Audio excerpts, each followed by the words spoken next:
senhores, meus parabéns ao LIDE e cumprimento nesse sentido o fundador, João Dória, também a querida amiga Andréia Repsol, pela organização e por nos convidar e proporcionar esse grande momento, esse grande evento, encontro, no qual nós podemos debater o Brasil e debater o futuro do nosso país. Minha saudação a todas as autoridades, governadores, líderes de partido, senadores, deputados, prefeito, todos aqueles que nos acompanham, empresários e lideranças econômicas do nosso país e do Rio de Janeiro, na pessoa do governador do Estado do Rio, governador Cláudio Castro. O tema da minha fala é o fortalecimento do Estado de Direito. Falar em Estado de Direito, a partir dessas duas expressões, Estado nos remete às instituições. O Estado de Direito foi concebido a partir da ideia de um sistema institucional de freios e contrapesos. Na nossa Constituição se fala em independência e harmonia entre os poderes, o que demanda um equilíbrio institucional e demanda mais do que isso. Demanda instituições justas, instituições responsáveis com a sociedade e com o bem comum. Na perspectiva do direito, significa que esse Estado é o Estado onde as leis governam. Não é mais a vontade pessoal, não são mais os interesses individuais, mas a governança e o império está na lei. É o Estado onde a racionalidade deve estar presente, onde a lei e a racionalidade funcionam como um fator de estabilidade e não de crise. É o Estado onde o arbítrio deve ser contido e a justiça deve estar presente. Luiz de Ferrajoli, o pai do garantismo, escreveu um artigo em 2001, o que demonstra que sua visão não era circunstancial, mas uma reflexão que nos faz refletir no dia de hoje. Dizia ele, nesse artigo onde falava sobre o passado e o futuro do Estado de Direito, que o Estado de Direito está em crise. E por que Ferrajoli dizia que o Estado de Direito estava em crise? Ele apontava duas razões básicas e essenciais. Em primeiro lugar, um colapso da capacidade reguladora da lei. Em segundo lugar, um retorno ao papel criativo da jurisdição. São essas duas razões que ele aponta. À luz da segunda razão, ele fala em uma discricionariedade judiciária ou, abro aspas, em juízes desordenados. À luz da primeira razão, a capacidade reguladora da lei, ele fala em legisladores desordenados. Em função de uma inflação legislativa, que gera também insegurança jurídica, e em função de uma linguagem da lei obscura e tortuosa. Não é sem razão que, diante desse Estado de Direito em crise, Ferrajoli fala em um Estado de Direito fraco, débil, e em um Estado de Direito forte. O débil é aquele onde apenas formalmente um Estado de Direito.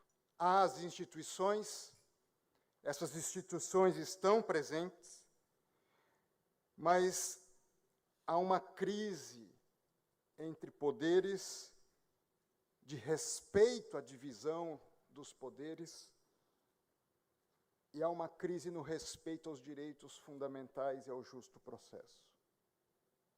Por isso que o Estado de Direito forte é onde, ademais da presença das instituições, essas instituições funcionam como um fator estabilizador da sociedade. E diante dessa constatação de Ferrajoli, eu aponto 5 elementos que eu considero fundamentais para o fortalecimento do Estado de Direito. Em primeiro lugar, o fortalecimento do Estado de Direito passa por haver instituições justas. Não basta o desenho das instituições. Essas instituições precisam ser materialmente justas. E como identificar as instituições justas? Essas instituições, elas demandam a caracterização a partir de ao menos 5 perspectivas. A escolha unânime de princípios básicos de justiça feitas num contrato social. Nosso contrato social é a Constituição. E o artigo 5º e o artigo 6º são fundamentais. Ali estão os direitos individuais e ali estão os direitos sociais. Instituições justas, nessa perspectiva, significa instituições que fazem um compromisso construtivo. Instituições que não são causa de crise, mas são causa de estabilização da sociedade e do país. Em segundo lugar, a escolha das instituições a partir de um desenho, e esse desenho significa a separação entre os poderes. Dizer que um poder tem atribuição significa dizer que o outro poder não a tem. Em terceiro lugar, o efetivo funcionamento das instituições escolhidas. Significa que nós devemos preservar as nossas instituições e quem está nas instituições precisa ser o primeiro agente de preservação da própria instituição. Em quarto lugar, instituição justa demanda o reconhecimento das perspectivas da sociedade. Saber o impacto das suas decisões, das suas políticas no âmbito da sociedade.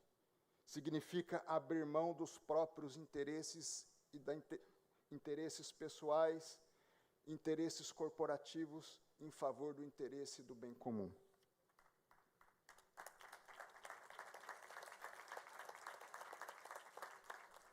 E, em quinto lugar, significa que se algo não está dando certo, é preciso haver uma reflexão séria de reforma das instituições.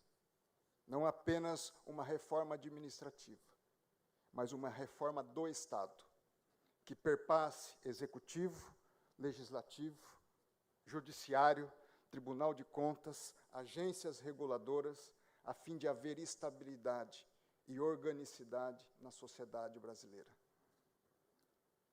Segundo ponto, além de instituições justas, o fortalecimento do Estado de Direito passa pelo fortalecimento do princípio da legalidade.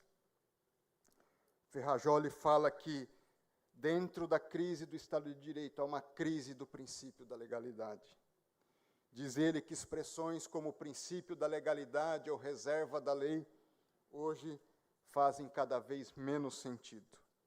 Por isso, ele aponta que o reforço e não a dissolução do Estado de Direito dependerá da refundação da legalidade. Assim, haveria a prevenção do arbítrio e a garantia da racionalidade jurídica. Karl Mannheim, sobre o princípio da legalidade, diz que a verdade democrática é a verdade tal como emerge da vida em comum. Por isso, a ninguém pode ser permitido sabotar os acordos comuns. Promulgamos nossas próprias leis. Por isso é um contrassenso nos opormos a esses acordos ou abalar os alicerces que garantem o seu funcionamento. Se modificações se impuserem, existem disposições específicas para a modificação da lei, mediante o consentimento comum.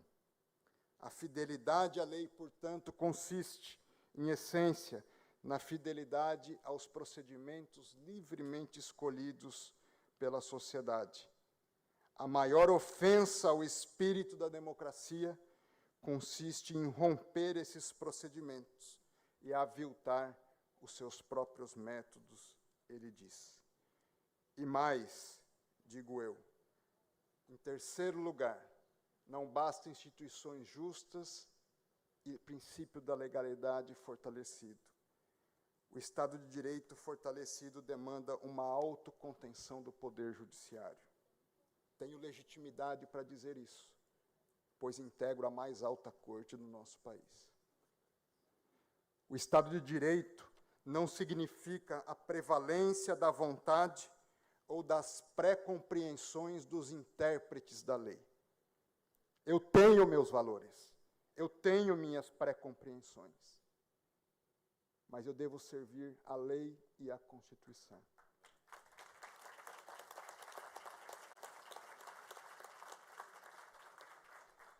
O que significa que o judiciário não pode ser o fator de criação e inovação legislativa.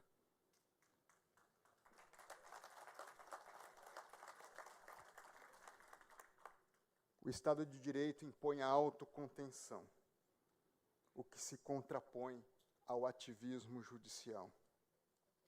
O ativismo suprime, desconsidera e supera os consensos sociais estabelecidos pelos representantes periodicamente eleitos pelo verdadeiro detentor do poder, que é o povo. O ativismo judicial implica no reconhecimento implícito de que o judiciário tem a prevalência sobre os demais poderes. O ativismo implica na superação da vontade democrática, cujo consenso legítimo pode ser decidir, mas também pode ser não decidir. O ativismo judicial implica no enfraquecimento e na superação do princípio democrático. E o ativismo judicial implica no reconhecimento implícito, ainda que não desejado, do enfraquecimento dos demais poderes.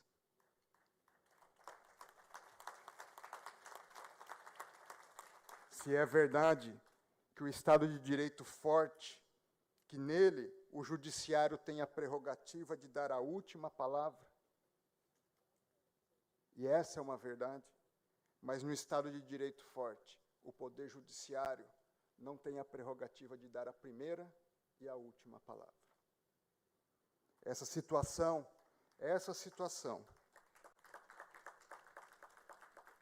passa a impressão de vivermos não em um Estado democrático de direito, mas em um Estado judicial de direito. Por isso, ao invés de fortalecer a democracia, o ativismo a uma só vez é sintoma e causa do seu enfraquecimento.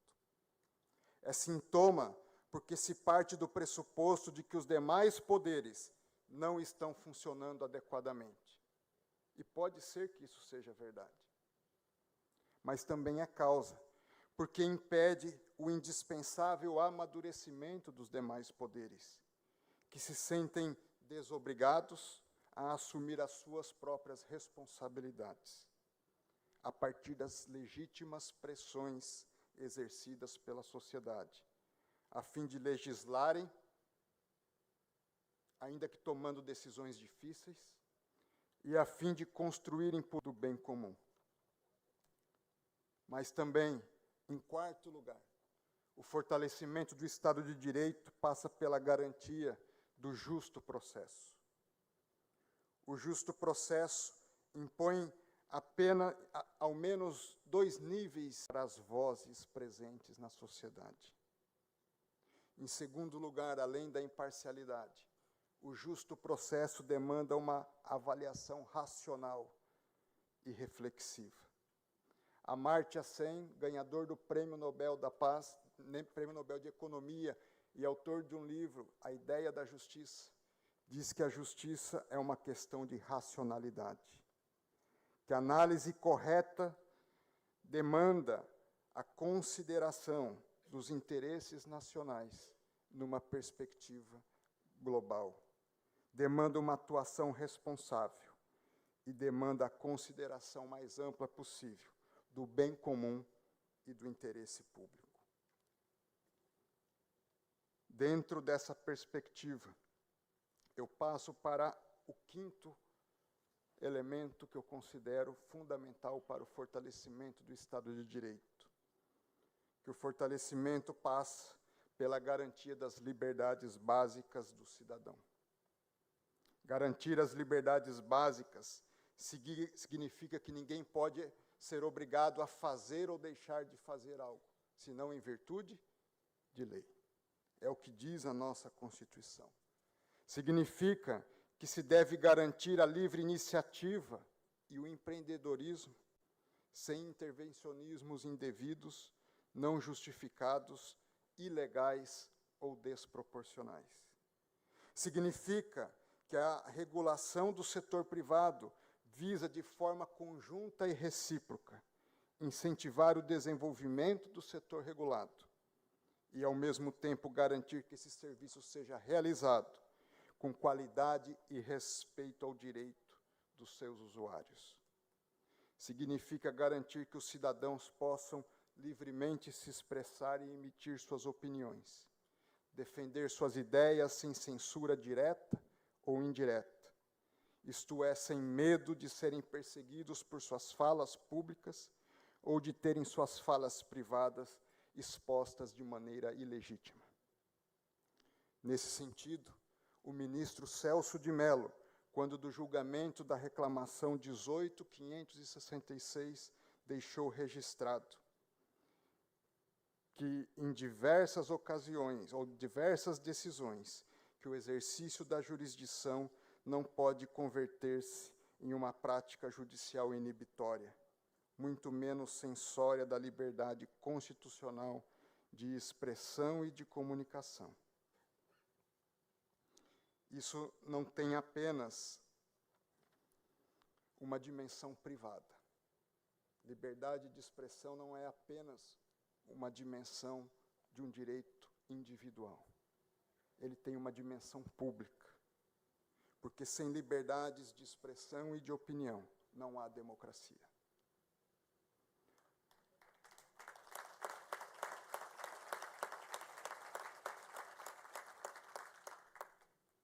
Nesse sentido, Amartya Sen e John Rawls defendem que a democracia está dissidentes.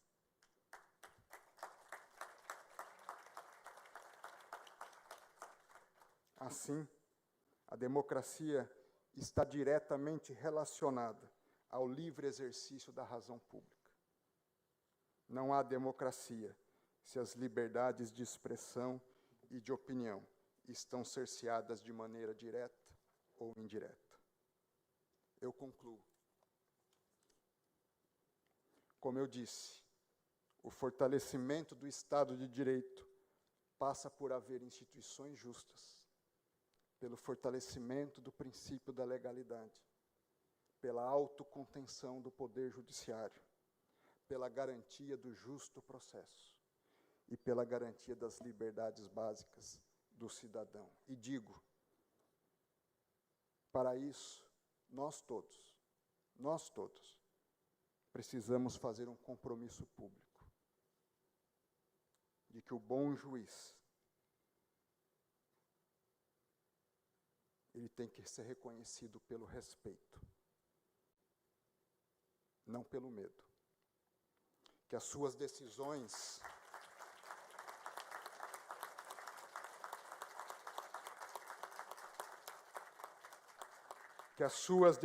gerem paz social e não caos, incerteza e insegurança. Que o bom político viva para servir e não para se servir.